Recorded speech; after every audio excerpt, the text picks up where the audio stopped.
Alors, une petite vidéo par rapport à tout ce qui est le jeu du mental, mais aussi également les influences qui viennent du cosmos, aussi bien d'une façon tellurgique de la Terre que de l'espace, que notre conscience est perturbée, les perturbations par rapport à tout ce qui est, tout ce qui est pensée, mais ça peut être aussi tout ce qui est les perturbations, disons, émotionnelles, tout ce qui est oppression.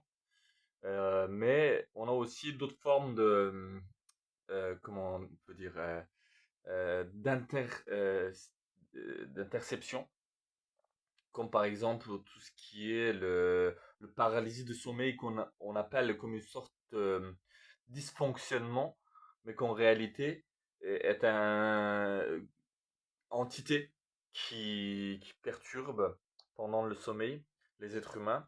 Et c'est vu d'une façon égale en fait aussi bien au Japon qu'en France. Donc c'est bien un être, une entité qui dérange, qui perturbe la conscience humaine.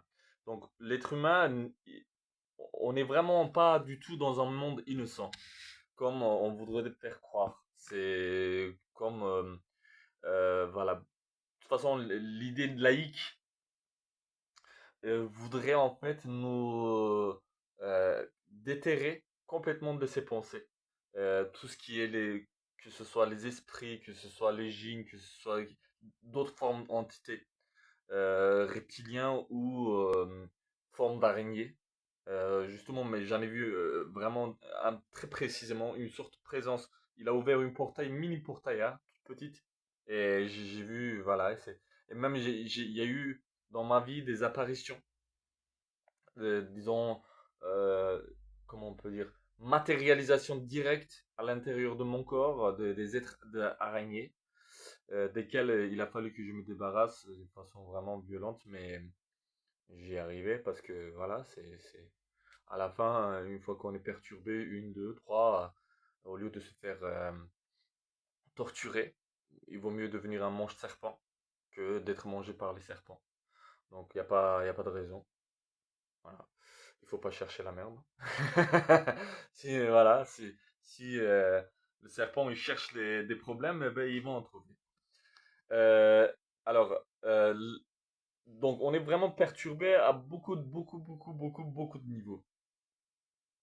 Et euh, c'est comment? J'essaie de trouver la file de. J'essaie d'expliquer d'une façon, disons, plutôt plus méthodologique. Hmm. Donc, par exemple, toutes les attaques, toutes les toux, de... tout ça, ça vient des êtres en forme d'araignée.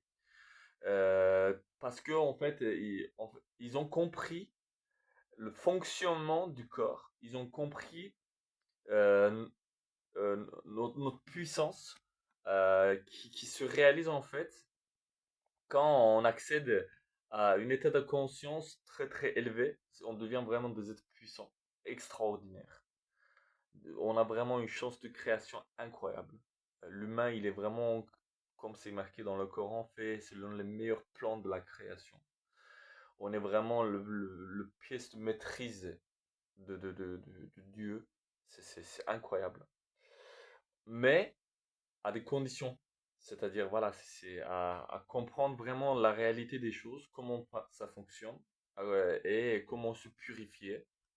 Et cette purification n'est pas seulement de se purifier d'une façon superficielle, disons corporelle, ce qui est vraiment une nécessité absolue, mais également en faisant attention à ne pas se faire salir, parce que constamment il y a des attaques. C'est par jour centaines de milliers d'attaques. Et c'est sans cesse. Et c'est à un niveau psychopathe.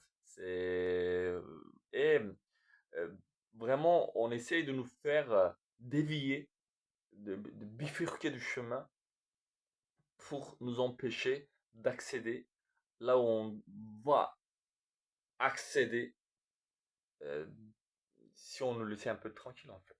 C'est-à-dire que si on est des êtres qui vivent plus simplement, sans les perturbations du mental, et aussi bien, disons, du karin. Le concept du karin, c'est très important. C'est le double maléfique de chaque être humain qui est créé dès qu'il est envoyé sur la Terre.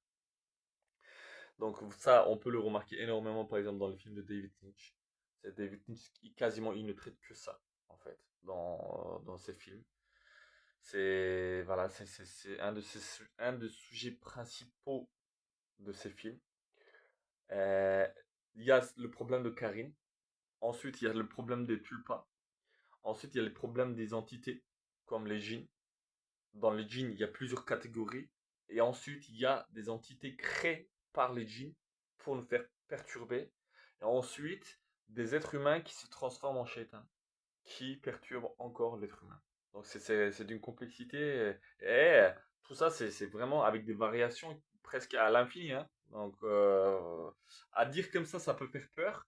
Mais au contraire, c'est pour prendre conscience. Parce que nous, on est dotés d'une puissance extraordinaire qui peut les anéantir, mais sans problème. Il y a pas de, il y a vraiment zéro problème. Mais voilà, il faut comprendre ça. Il faut réaliser la puissance que qu'est l'homme. Et ça, et comme je disais, en fait, en manipulant d'une façon plus, euh, avec plus de maîtrise, les manettes, quoi. Donc les manettes de l'esprit du corps. Donc c'est quoi? C'est une bonne nutrition, c'est une adoration. Avant la nutrition, bien sûr, c'est d'abord l'adoration. Voilà, la connaissance et l'adoration de Dieu, même sans vous pouvez ne pas manger, à la limite, vous pouvez ne pas boire même, et c'est pas, comment dire, bien évidemment, ça peut perturber certaines pensées, mais oui, en réalité, si on touche à, je sais pas, j'ai pas envie de dire une énormité sans, parce qu'il y a quand même des lois qu'on ne peut transgresser, tout en ayant connaissance que Dieu peut faire tout. À lui, tout est possible. Il est El-Qadir, c'est-à-dire que voilà, rien n'est en dehors de son pouvoir, puisque c'est lui qui a créé tout ce système. Voilà.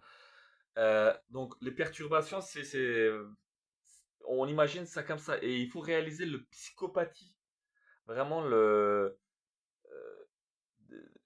des djinns et des entités du coup en fait sans âme, qui n'ont pas vraiment une volonté propre, qui sont en fait comme des animaux en fait qu'on a lâchés sur vous.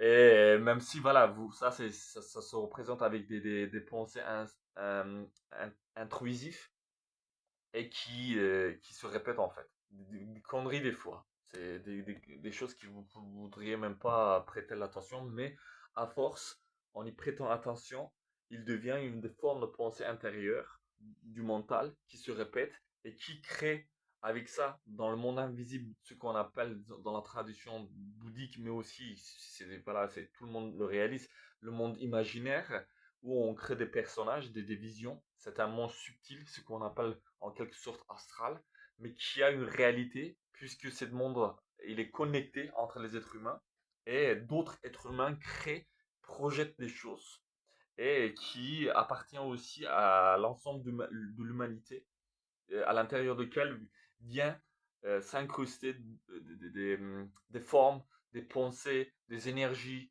des créatures, tout ce qui est lié à l'imagination en fait. L'imagination peut créer des choses et tout ça effectivement aussi en connexion avec des nuages, ce qu'on appelle euh, euh, communément en France en général, en tout cas comme des égrégores. Donc, pour revenir à notre sujet de perturbation. Et pourquoi de perturbation et euh, enfin, qu'est-ce que ça nous fait quoi? Oui, il y a des perturbations, euh, c'est important bien sûr. Mais il faut savoir vraiment. C'est comme si vous voulez aller à une adresse précise, et tous les 2 minutes, quelqu'un qui est à côté de vous, alors que vous connaissez le chemin, vous dit non, non, non, non, en fait, c'est par là, c'est par là. Et vous dites non, mais c'est tout droit. Et il dit non, non, non, non, c'est là, c'est là. Et d'une façon vraiment insistante, tout le temps, tout le temps, tout le temps, sans cesse. Et en fait, c'est pour vous empêcher d'arriver là où vous devez arriver. Et là où vous devez arriver est l'état de béatitude. Et l'état de béatitude est ce qui nous est donné par le Dieu Tout-Puissant pour qu'on accomplisse une mission. Et cette mission-là est l'adoration de Dieu, en fait. C'est-à-dire qu'il, parce que Dieu, il n'a besoin de rien, il est sa maître, il est dépourvu de besoin, il n'a pas de besoin. Comme nous, on a besoin de manger, on a besoin de boire, on a besoin de respirer, on a besoin d'affecter, on a besoin d'avoir des relations, on a besoin. Ça ne finit pas. C'est, comme disait Bouddha, on est dans un monde d'interconnexion et qu'on ne peut nier, on ne peut refuser. C'est pour ça que aussi toute cette forme de détachement du monde totalement est néfaste. Et c'est aussi même un piège par rapport au développement de l'homme, au développement de ce que nous sommes, qui est- je sais pas, c'est très difficile à expliquer.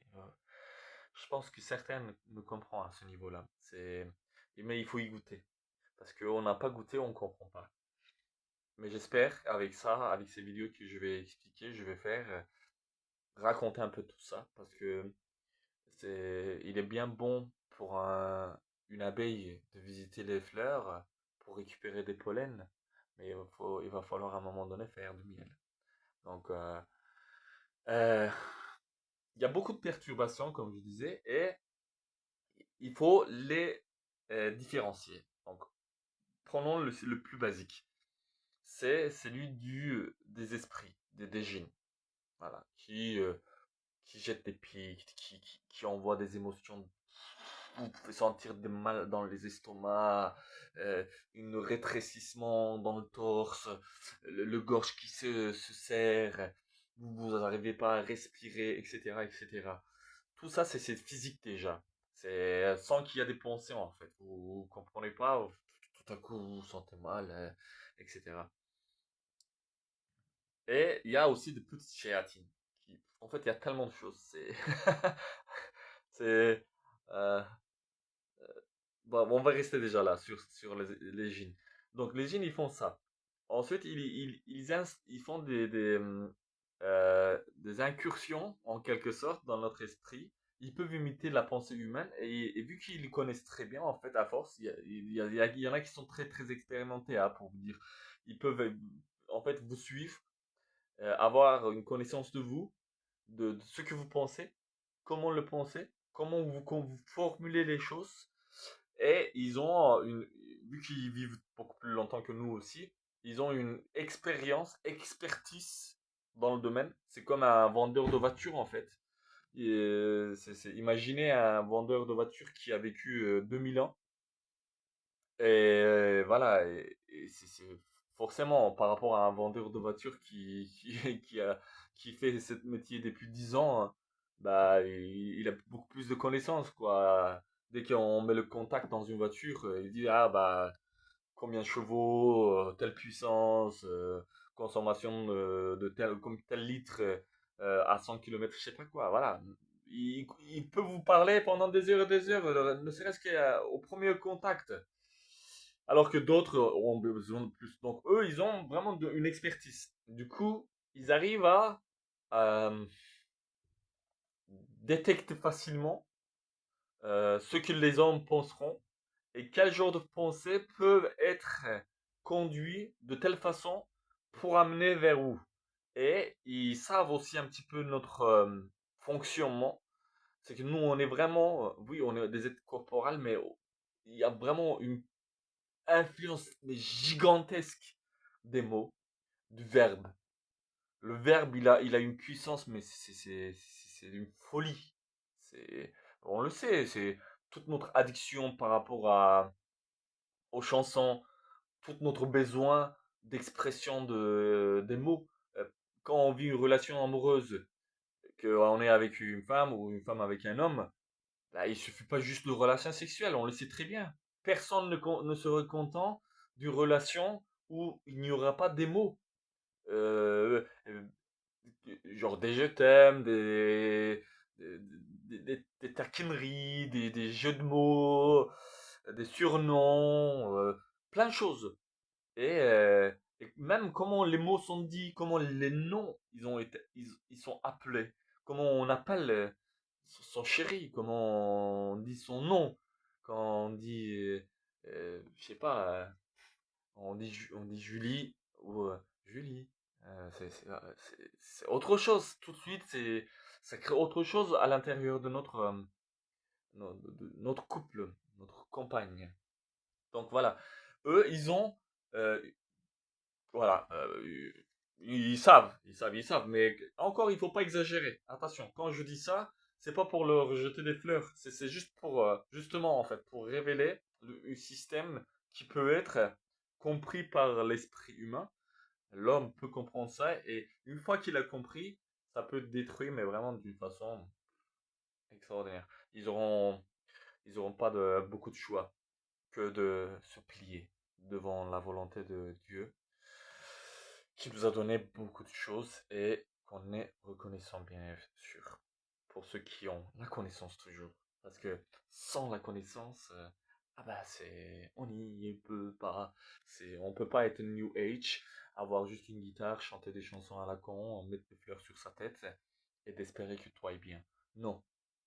Et on reviendrait sur ce sujet du New Age et aussi par rapport avec Socrate et parce que c'est une très belle vidéo que je compte faire avec Socrate. Mais c'est des.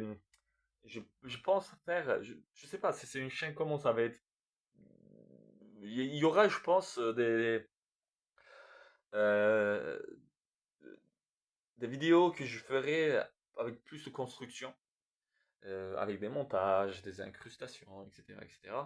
Et il va y avoir aussi des vidéos comme ça, et il va y avoir aussi des podcasts que je pense faire si Dieu le veut. Inch'Allah, comme on dit. Donc, euh, il y a les émotions sur lesquelles ils influencent, il y a les pensées sur lesquelles ils influencent, et il y a des entités qu'ils créent, des sortes d'animaux, en fait, qui peuvent nous influencer, mais aussi les êtres araignées. C'est vraiment, ces êtres araignées, ils sont incroyables aussi. Comment dire, c'est très sournois. Euh, il faut vraiment faire attention à la mignonisation. C'est vraiment, comme dans le Coran, il est dit, faites attention qu'on ne vous trompe pas avec Dieu. C'est des gens, ils viennent avec un visage d'ange, avec des sourires incroyables, et tout va bien, on est bien, on est gentil. Ah, on veut votre bien. Harry, on s'appelle. Mais en fait, ils veulent vous sucer le sang, quoi. Ils veulent vous détruire. Ils veulent vous manger. Et ça joue toujours avec ça, en fait. C'est avec toujours une part de gentillesse, etc., etc. C'est pour cela que quand on a dit à Jésus, oh, personne de bien, bon gens, et lui, on attribue énormément de naïveté à Jésus. Effectivement, c'était un être de lumière. C'est un être de lumière. Quand il était sur la terre, c'était un être de lumière et il le fut toujours.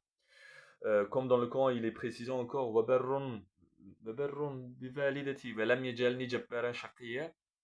c'est-à-dire qu'il n'a jamais été ni méchant, violent, ni malheureux avec sa famille. Et il a été toujours avec une excellence. De toute façon, de qui on parle. En revenant à notre sujet. Euh, donc, il y a les êtres araignées qui, eux, peuvent diriger réellement sur les araignées quoi, physiques. C'est pour cela que dans vos maisons, ne laissez pas du tout les toiles d'araignée. Ne laissez pas les araignées. Tuez-les directement. N'hésitez absolument pas. N'ayez pas de crainte. N'ayez absolument aucune remords quand vous tuez les araignées qui sont à l'intérieur de chez vous. Et que même quand vous les rencontrez, bien sûr, ne partez pas avec une pompe à un fusil dans la nature à tuer tous les araignées. Mais, mais quand des petits araignées ou autres, ils vous attaquent ou qu'ils essayent de... Parce que vous le voyez immédiatement, c'est des prédateurs en fait, les araignées. Et euh, il y a vraiment... ils peuvent être contrôlés par des forces, des entités, formes d'araignées supérieures, comme par exemple celui de Jin, qui eux ont des... Comment on peut dire? Des substances du serpent, sans être le serpent elle-même. Ou nous, on vient de la Terre, sans, mais quand on le regarde, c'est de la Terre ça. Oui, c'est comme un téléphone quand on regarde, c'est un truc super technologique, lumineux, etc., etc. Pourtant, c'est de la Terre. Donc, euh, des êtres araignées, ils peuvent même se matérialiser, peuvent ouvrir des portails. Attention, ils peuvent entrer dans votre corps quand vous êtes très, très, très, très vulnérable. Et ils peuvent matérialiser des araignées dans votre corps, surtout au niveau de gorge, au torse, dans le cerveau, tête, beaucoup. Donc, tout ça, c'est lié effectivement encore, c'est à des mauvaises protections en fait, de, de fait qu'on ne se protège pas et manque de foi, manque de foi, manque de foi, manque de foi, de ne pas être avec Dieu, de ne pas être avec Dieu Tout-Puissant, de ne pas être reconnaissant de ce que nous sommes. Parce que si on reconnaît ce que nous sommes, c'est, on va vivre quelque chose d'extraordinaire. On va vivre vraiment sur cette terre quelque chose qui dépasse euh, tout ce qu'on a pu voir jusqu'à aujourd'hui. C'est, c'est terrible enfin en fait de ne pas vivre ça effectivement. Mais tout ça, il y a une bonne raison. Parce que rien n'est fait au hasard dans la création de Dieu. Dieu, il est de toute façon, on peut même pas parler. Voilà.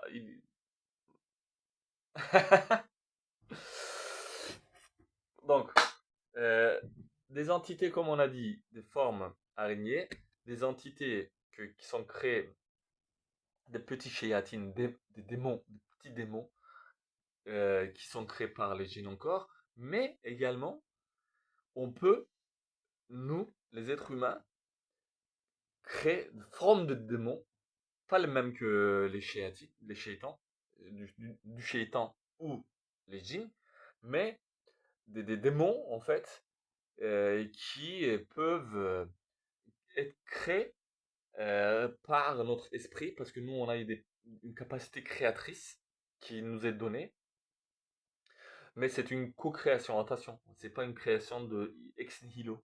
On n'est pas le créateur, on est des co-créateurs avec le créateur, mais pas au terme de Dieu, D-I-E-U-X,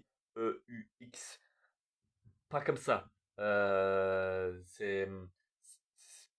En fait, non, il faut pas qu'on utilise des créations, peut-être.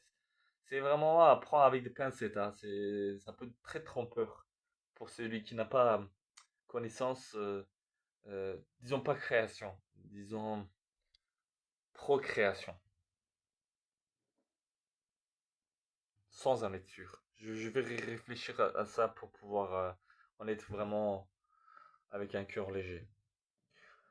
Donc, il y a ces petits démons, ils apparaissent quand il y a des grandes formes de jalousie. Et on le projette à travers les yeux, avec le Ainara. C'est Donc, de toute façon, vous le savez, hein, ça frappe un regard, ça peut vous faire sentir bien. Il y a des énergies qui circulent avec les yeux. Et il y a des énergies qui circulent d'une façon très négative aussi avec les yeux encore. Et donc, tout ça, voilà, comme on dit, c'est des petits démons en fait. C'est, euh, qui peuvent vous causer des fatigues, des lourdeurs, des somnolences, manque d'énergie et perte d'humeur. Donc voilà, quand on peut relativiser, dire tout ça, c'est du matériel, des synergies, énergie, mais non, tout ça, c'est des consciences. Dieu a créé en conscience les choses. C'est pas le matériel qui, de son inertie, a trouvé la conscience. Donc non, au contraire, une conscience qui a créé le matériel. Or, le matériel en réalité n'est pas du tout ce qu'on pense. C'est. Donc voilà, c'est très très compliqué. Mais on va y arriver, j'espère. Tout doucement, tout doucement. Donc on va terminer. On a compris. Il y a perturbation de l'homme par des entités, comme on a dit, qui peuvent arriver aussi pendant le paralysie du sommeil. Euh, et pourquoi tout ça, ça nous arrive? Pourquoi tout ça, ça nous arrive? Donc, c'est que on est dans une épreuve. On a été envoyé ici. Donc, et il y a une seule vérité qui est vraiment très simple à comprendre en réalité. Et autour, il y a une infinité de mensonges, euh, de, de blablatage, de tout ce que vous voulez, pour couvrir cette vérité en fait, pour détruire cette vérité. Cette vérité est la clé et tout ce qui est autour sont des ruses pour qu'on n'accède pas à ce clé en fait. Et comment on nous empêche? En effet, par nature, on a des puissances, comme je disais, qui de soi, ça nous protège en fait. Du coup, on peut avoir des excès de courage qu'il faut pas avoir du tout. Il faut absolument pas avoir. Il faut vraiment faire très, très, très attention. Et, et on pense qu'on est intouchable, quoi. Mais en fait, par cette naïveté, on laisse les gardes un petit peu et on est rangé comme les côtes de l'Atlantide, de la France, sont rongées par les vagues de l'océan. Et c'est rangé, c'est rangé, c'est rangé. Et par les régions, on perd de la terre, on perd de la terre, on perd de la terre. Jusqu'à ce qu'à un moment donné, bah, les fondations de la maison, en fait, ils sont vraiment partis un petit peu dans la mer, quoi. Et la maison risque de s'écrouler. Et il est bien penché comme la tour de la Pise. Donc, et après, on se demande, mais il faut réinvestir. Centaines de milliers d'euros, millions, milliards d'euros, et de personnes, d'énergie, du temps, pour restabiliser la maison. Voilà. Donc, mettre un peu de pierre, couler de béton et construire euh, une maison d'été sur un lieu un peu plus sûr, quoi. Pas sur la sable qui est en mouvement, mais sur des rochers qui ne tremblent pas. Donc, cet état de conscience à laquelle où on ne veut pas qu'on arrive, c'est l'état de béatitude. Et cet état de béatitude vient par la puissance, persévérance. Et cette puissance, pour beaucoup, c'est quelque chose qui fait peur et même qui est jugé en fait. Par exemple, quand quelqu'un il vous voit en pleine puissance, euh, tous les miskins là, les jaloux, toutes les cons qui ne connaissent rien de réalité de ce monde et des dangers de ce monde et surtout de l'au-delà. Surtout de l'au-delà. Parce que ici, à la limite, on s'en fout. Euh, si on garantit l'autre côté, c'est. Allez, on peut ne pas être ceci ou cela. Et on peut s'en foutre totalement. Mais non, on peut pas. Parce que ça influence directement pour l'autre côté. Directement. Et l'autre côté, c'est Ebedi. C'est éternel, quoi. Donc, ça ne peut. ce n'est pas du tout un jeu d'enfant. Je vais citer encore un verset de Coran. Le Coran, vraiment, c'est cadeau, mais plus, pour celui qui comprend. Qui est dit, on n'a pas créé toute cette création pour l'amusement. C'est vrai, on regarde, il y a une boule de feu à l'intérieur d'un espace, d'une immensité obscure, d'un froid extraordinaire. Il brûle dans une forme précise, comme s'il est dans une boule sans qu'on voit le moule en transparence, et qui éclaire d'une façon extraordinaire à millions de kilomètres plus loin. Et de cette lumière-là, on tire des, des- des- des protéines, pas des protéines, des vitamines, on- et de la chaleur, et des énergies. Et puis il y a une lune, en fait, on voit toujours le même face, et avec des formes différentes. Pourtant, il tourne, et alors que nous, on tourne aussi, et en même temps, on est humain vers quelque part. Et tandis que tout ça tourne, nous, on est fixe.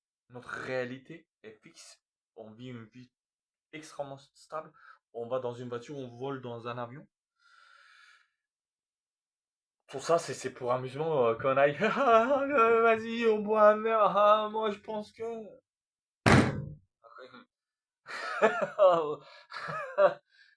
Ah, pas du tout. Non. Euh, Effectivement. Qui pense un petit peu réalise que non. Et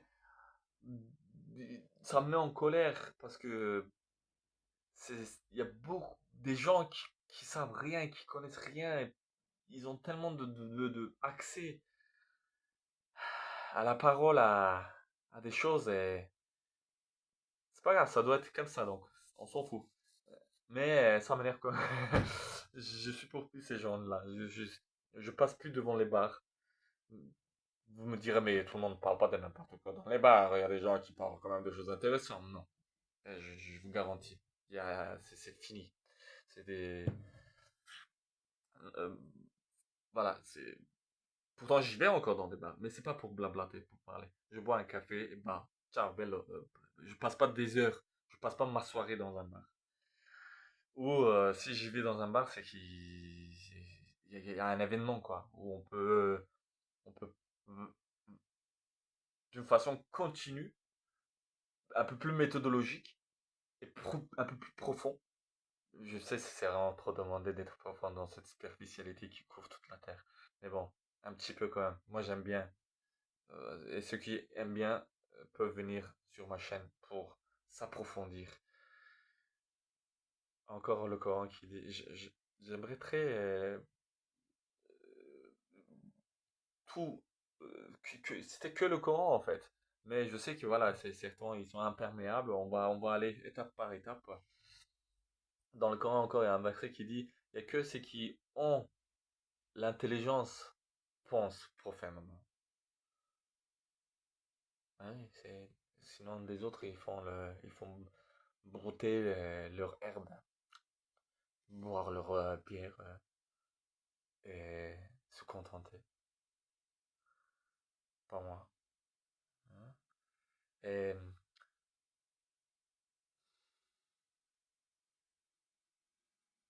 donc, quelques petits conseils avant de finir.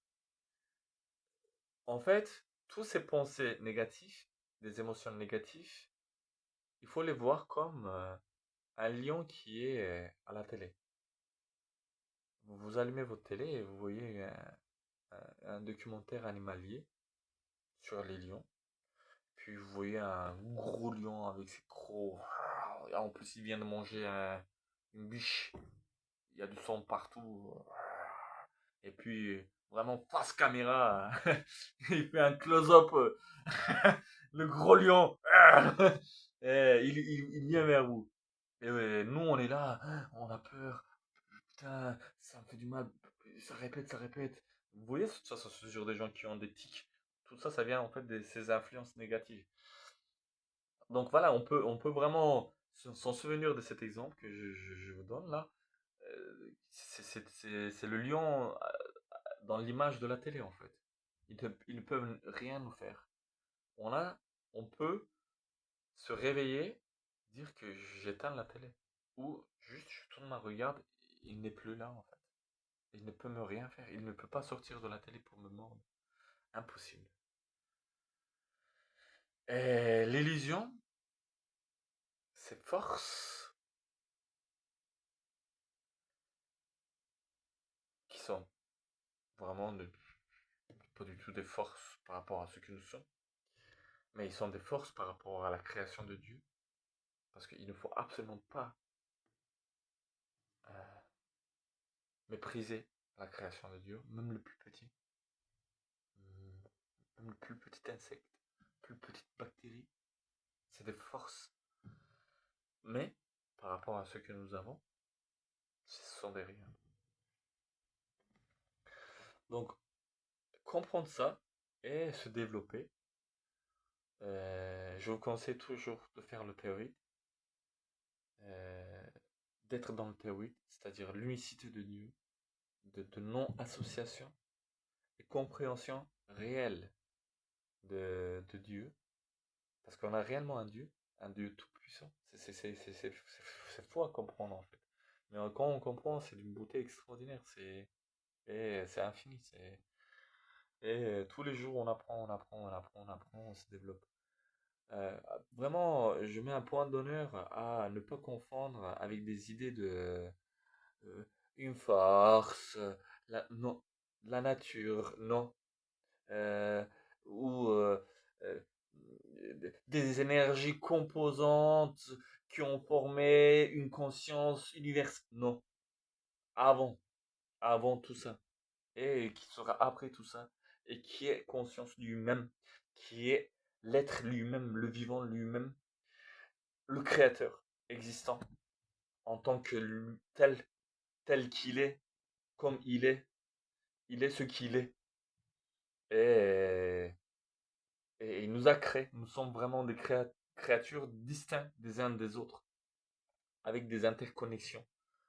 Euh, et on doit comprendre qu'il y a vraiment un Dieu. Et quand on comprend un Dieu, bah, je dis pas que tout ça deviendrait finito, finito, parce que non, ça serait une mensonge, parce que nous, on a une épreuve à passer ici, mais les épreuves passeront mieux, avec beaucoup plus de, comment dire, euh, ils, ils peuvent nous laisser des cicatrices, mais avec des connaissances extraordinaires.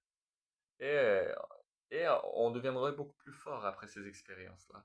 Et même, euh, par exemple, je vois, il y avait certaines épreuves avant, quand j'étais confronté ces épreuves-là, ça me tuait, quoi, ça me prenait toute ma journée. Maintenant, dès qu'ils arrivent, tac, je passe à autre chose, voilà, c'est. Mais bon, après, j'ai payé quand même beaucoup de prix, hein. Mais bon, on en parlera de tout ça une autre fois. Comme je disais, n'oubliez pas le lion à la télé. Et on a plus de force euh, pour pouvoir vaincre tout ça.